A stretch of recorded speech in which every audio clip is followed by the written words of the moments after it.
मेरा एक मिशन था, मुझे था कि जो पैराप्लेजिक पेशेंट होते हैं ट्रॉमा की वजह से, उनको कैसे चलाएं। हाँ मैम, पद्मश्री भी आपको मिला हुआ है। मैं वीक से हट के सोचती हूँ और कोई चीज़ नहीं होती वही मुझे ज़्यादा प्रिय होती है। मैम, आपकी ये बात सुन के मुझे फिल्म 3 इडियट की याद आ गई और शायद दर्शक भी हमारे जानना चाहते होंगे, इस एज में इतनी हेल्दी रहना, इतनी विटी रहना, इतना दिल खुश रहना, ये कैसे पॉसिबल है? हमारी नई जनरेशन को बताइए। If you think of living for others, that is the secret of living well. Generation में ऐसी कौन सी चीज़ है जो उनको ठीक करना चाहिए?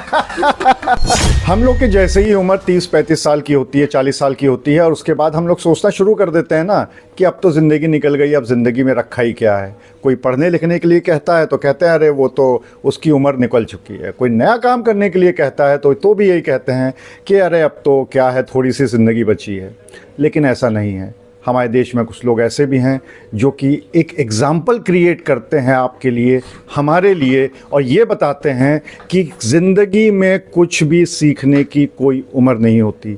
जब तक आप इस दुनिया में हैं तब तक सीखते रहिए। और इसकी सबसे बड़ी एग्ज़ाम्पल हैं सरोज चूड़ामणि गोपाल। उम्र 82 साल और इस समय क्या कर रही हैं? PhD bio engineering IIT Kanpur से। सुन के शौक़ लगा ना? हमें भी लगा था, लेकिन उससे ज़्यादा हम मोटिवेट हुए थे। और इसीलिए हमारे साथ मौजूद हैं खुद मैम, जो 82 साल की उम्र में भी यहाँ से PhD कर रही हैं, और सबसे बड़ी बात वो पद्मश्री हैं। मैम, सबसे पहले स्वागत है आपका हमारे TV9 पे, and we are so much humbled और थैंक कि आप हमारे चैनल पे हैं। एक वही सवाल जो जब से मैं आपसे मिला हूँ तब से मेरे दिमाग में भी चल रहा है कि आज के समय में हम लोग देखते हैं ना, चाहे हमसे छोटे हैं, आपसे तो बहुत लोग छोटे हैं, हमसे भी कुछ लोग छोटे हैं, लेकिन उनके दिमाग में चलता है यार थोड़ी सी उम्र निकल गई, 30-35 साल 40 साल की हो गई, उसके बाद ख़त्म हो गई। लेकिन आप 82 इयर्स आज PhD कर रही हैं, कैसे, थॉट प्रोसेस क्या होता है? I don't know where to begin from, but if you are insisting about PhD. अब मैम थोड़ा हिंदी में, क्योंकि हाँ हिंदी दर्शक हैं। सॉरी, मैं हिंदी भी अच्छा बोल लेती हूँ जी। ये जो PhD का प्रकरण है, इसके प्रेरणा स्रोत तो प्रोफेसर अशोक कुमार है। कारण क्या है, मैं PhD नहीं है, मेरा एक मिशन था जो आज से नहीं 1968 से मेरे दिमाग में चल रहा था। मुझे था कि जो पैराप्लेजिक पेशेंट होते हैं ट्रॉमा की वजह से, उनको कैसे चलाएं। और मैं तो पीडियाट्रिक सर्जन हूँ। पीडियाट्रिक सर्जरी में एक बहुत बड़ी प्रॉब्लम होती है न्यूरल ट्यूब डिफेक्ट्स। जिस समय हमारा ब्रेन बन रहा होता है, स्पाइनल कॉर्ड बन रही होती है, उसी समय कुछ गड़बड़ होता है कि मसल नहीं बन पाई, बोन नहीं बन पाई, उसके नीचे जो स्पाइनल कॉर्ड है वो भी पूरी नहीं बन पाई और ऊपर आ गई। तो वो जो ऊपर आ गई वो फीटस के अंदर उसको इंजरी होती है। तो ये बच्चा spinal cord injury in utero, गर्भ में ही उसको इंजरी हो गई। और उसका इफ़ेक्ट वही होता है जो कि हमारे नॉर्मल लोगों को होता है, एक्सीडेंट से इंजरी हो गई स्पाइनल कॉर्ड में। और वो पेशेंट बहुत होते हैं, 85% एडल्ट्स होते हैं, जीवन में जो काम करने की उम्र होती है तब उनको इंजरी हो गई, वो पैरालाइज हुए। और ये बच्चा पैरालिसिस लेके पैदा हुआ। तो ये जो बच्चा पैरालिसिस लेके पैदा हुआ, सौभाग्य की बात है कि 1968 में मैंने पहला बच्चा देखा। वो बहुत सुंदर था, बहुत क्यूट बच्चा, वो मेरी आंखों में आज भी बसता है, निकलता है। मैम, आपकी इस बात से एक बात याद आई, you are the first paediatric surgeon of India, is it right? ये बात सही है? Yes, MCH paediatric surgery. पहले भी लोग करते थे पीडियाट्रिक, मेरे जो टीचर थे वो तो MCH नहीं थे, लेकिन वो मेरे से पहले पीडियाट्रिक सर्जरी कर रहे थे ना। लेकिन MCH की जब डिग्री हुई शुरू, वो 4 सेंटर्स में इंडिया में सबसे पहले हुई, एक साथ शुरू हुई। और उन 4 सेंटर्स में जब एग्ज़ाम हुआ, हर सेंटर में केवल एक ही स्टूडेंट रजिस्टर हुआ था। और जब एग्ज़ाम हुआ तो फर्स्ट अटैम्प्ट में मैं ही पास हुई थी। तो दैट वे ये कह सकते हैं कि MCH पीडियाट्रिक सर्जरी की मैं पहली हूँ कंट्री में। मैम, पद्मश्री भी आपको मिला हुआ है। पद्मश्री किस चीज़ के लिए मिला था? भगवान ने मुझे कुछ अच्छी चीज़ें दी हैं। उन अच्छी चीज़ों में ये है कि मैं लीक से हट के सोचती हूँ, और कोई चीज़ नहीं होती उस वही मुझे ज़्यादा प्रिय होती है। जो काम नहीं हो रहा है उसी के लिए पिछले जाना। तो मैंने कई नए ऑपरेशन भी किए हैं, और कुछ ऐसी छोटे छोटे ऑपरेशन इंस्ट्रूमेंट बनाए जो इनके बिना बिना काम नहीं चल रहा था हमारे देश में।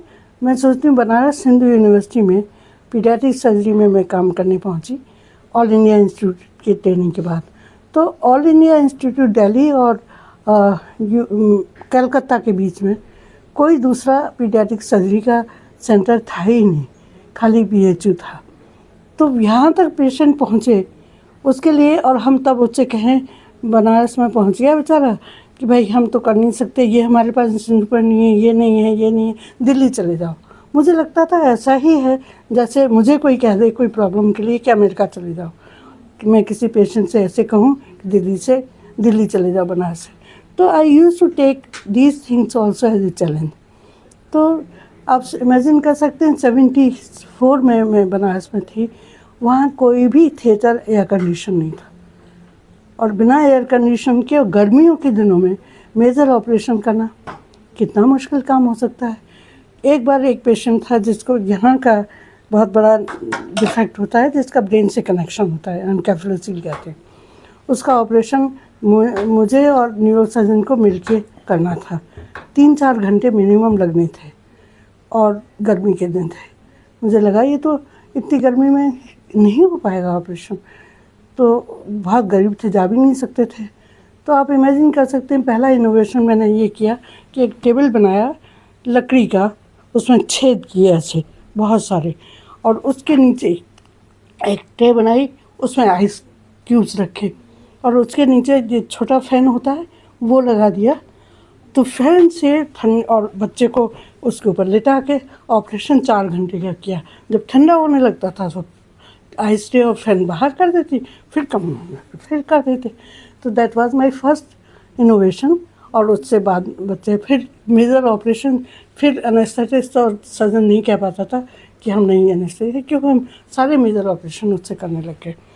मैम आपकी ये बात सुन के मुझे फिल्म 3 इडियट की याद आ गई कि कैसे वहाँ पर वैक्यूम क्लीनर से डिलीवरी हुई थी, बस कुछ वैसे ही था। कुछ उसी तरह की इडियट में भी थी। अच्छा मैम, एक चीज़ बताइए, आप पूरी इतनी लंबी लाइफ हो गई है आपकी और इतनी हेल्दी है लाइफ आपकी, बहुत अच्छी बात है। अभी तक कहाँ कहाँ आपने काम किया है, कौन कौन से इंस्टीट्यूट में काम किया है? MS जनरल सर्जरी और MBBS आगरा मेडिकल कॉलेज से किया। जो बच्चा जो मेरी आंखों में आज भी घूमता है वो आगरा मेडिकल कॉलेज का बच्चा है, 1968 का।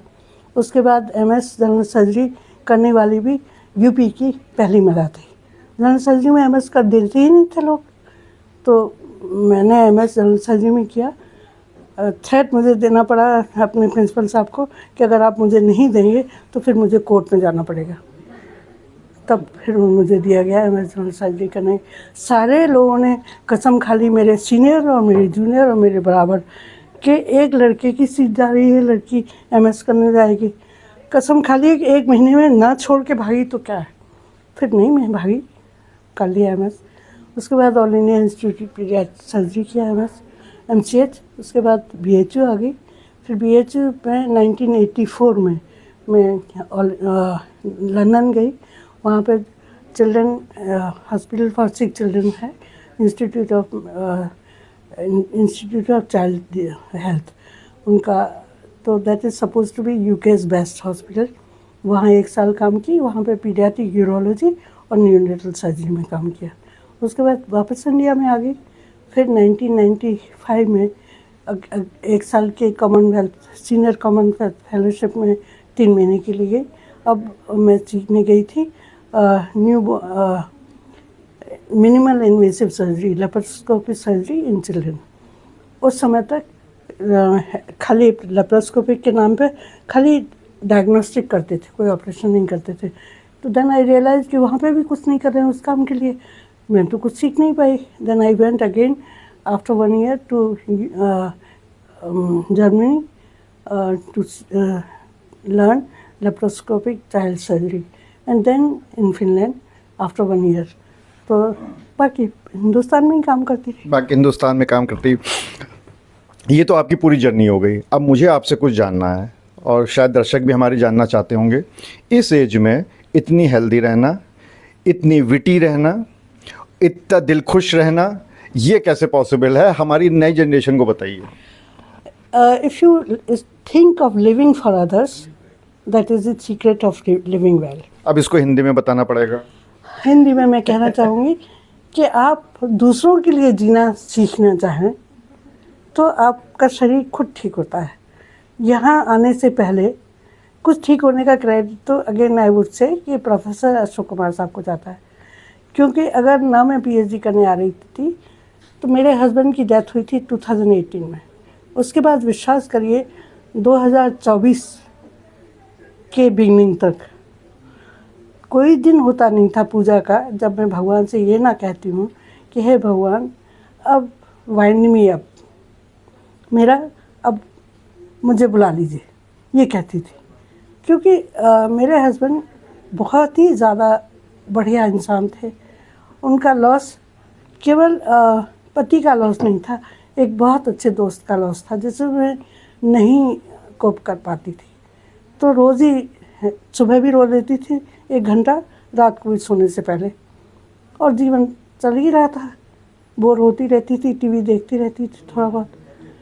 लेकिन यहाँ आने से मुझे लगा कि यहाँ मेरी वो इच्छा पूरी हो जाएगी जिसका मैं सपना अब तक देखती रही हूँ। और इसलिए मुझे लगता है कि, और दूसरी बात यह है कि मुझे यंगर जनरेशन से कम्पीट करना है। ये सब के सब इतने होशियार हैं, मैं अपने आप को बुद्धू नहीं समझ सकती। ये बहुत अच्छी बात है। लेकिन अच्छा एक चीज़ बताइए, यंगर जनरेशन से आप कम्पीट तो कर रही हैं, लेकिन यंगर जनरेशन में ऐसी कौन सी चीज़ है जो आपको लगता है कि it is not good for them? जैसे मुझे लगता है, अगर मैं अपनी बात बताऊं तो मुझे लगता है कि यंगर जनरेशन कुछ लोग यंगर जनरेशन में they are very much into social media, वो रील्स पे ही ध्यान देना सिर्फ, या वीडियो गेम्स रात रात भर खेलना उसमें लगे रहते हैं, ऐसा मुझे लगता है। आपको क्या लगता है कि यंगर जनरेशन में ऐसी कौन सी चीज़ है जो उनको ठीक करना चाहिए? जो मुझे यहाँ आके अच्छा लगता है कि अच्छा इंस्टीट्यूशन और अच्छे टीचर जहाँ मिलते हैं वहाँ विद्यार्थी अपने आप ही अच्छे बन जाते हैं। मुझे तो यहाँ पे किसी में कोई कुछ बुराई नहीं। मैं पूरे जनरेशन की बात कर रहा हूँ, मैं इंस्टीट्यूट की बात नहीं कर रहा, मैं पूरे यंग जनरेशन की बात कर रहा हूँ कि आपको क्या लगता है कि कुछ उनमें किस चीज़ की सुधार करने की ज़रूरत है? जितना उनको सुधार करने की ज़रूरत है उससे ज़्यादा सुधार उनके अभिभावक, उनके टीचर और उनके पेरेंट्स को ज़रूरत है। बहुत ज़्यादा फ्री कर दिया है, इतनी ज़्यादा उनकी इच्छाओं के लिए पैसा बेहिसाब देते हैं जो बर्बाद करता है। तो ये उन पर निगरानी नहीं रखते हैं। जितने पेरेंट्स हैं आज वो खुद ही अपना चाल चलन ऐसा रखते हैं, दोस्तों में मगन रहेंगे, घर से बाहर रहेंगे, पति पत्नी दोनों ही काम करेंगे। कौन देख रहा है बच्चे को? जब आप देखेंगे नहीं और सुविधाएं ज़्यादा दे देंगे तो बिगड़ने के तो चांसेस होते ही हैं ना। आपको अपने जनरेशन के लोगों के साथ में घुलने मिलने में ज़्यादा मज़ा आता है या फिर यंग जनरेशन के साथ में? क्योंकि मुझे नहीं लगता कि आप अपने जनरेशन के साथ के लोगों के साथ ज़्यादा रहती होंगी, आपको यंग जनरेशन ज़्यादा पसंद है। ऐसा मुझे कोई बुरा तो लगता ही नहीं, एक बात। दूसरी बात है कि I am very selective in choosing friends. दोस्त बनाने की हैसियत तक बहुत कम लोग होते हैं। हाय हेलो हाय बहुत अच्छा सबके साथ, लेकिन आप विश्वास करेंगे कि 80 साल की उम्र तो हो चुकी है, इतने में मेरे गिनने के लिए 4-5 फ्रेंड ही होंगे हाथ में, उंगलियों पे, पूरे 10 नहीं। क्या सीखने की और पढ़ने की कोई उम्र होती है? हाँ, नहीं, कोई उम्र नहीं होती। जितना जो हमारे न्यूरॉन्स हैं ना, ब्रेन सेल्स, ये स्ट्रेस में ही बेहतर काम करते हैं। इसलिए स्ट्रेस होना अच्छी बात है। तो बुढ़ापा भी एक स्ट्रेस है। मैं तो अपनी मदर को देखती थी, बहुत पढ़ती थी, और शी डाइड, मेरी माँ 96 साल की होकर डेथ हुई सब। और पूरा बहुत ही पॉलिटिकली बहुत अवेयर रहती थी, पूरा अखबार पढ़ता, 2-3 तरह के अखबार मंगाना। तो फिर आपको अगर अपने जीवन में सफल होना है, उसके साथ ही साथ ज़िंदगी जीना है, तो उसके लिए आपके सामने है सरोज चूड़ामणि गोपाल। इससे बड़ा एग्जाम्पल आपके लिए नहीं हो सकता है। 82 साल की उम्र में अगर वो पीएचडी कर रही हैं, पूरी ज़िंदगी को इतना जिंदा दिली से जी रही हैं, तो फिर आप किस बात का इंतज़ार कर रहे हैं? जब तक जीवन है तब तक उसको खुल के जिए। सीखने की कोई उम्र नहीं होती, पढ़ाई की कोई उम्र नहीं होती, और शायद यही एक ऐसा मैसेज है जो सरोज जी देना चाहती हैं। अनुराग अग्रवाल, TV9 कानपुर। अरे श्रीमती जी, कुछ तो सस्ता लो, बचत करो। नहीं श्रीमान जी, सब बढ़िया लो, रहने दीजिए। इसमें क्या खास बात है? थोड़े में ज्यादा स्वाद, यही तो है इसकी खास बात। वाओ मामा, क्या स्वाद है। अरे मेरे राजा, राजा और प्योर मसाला।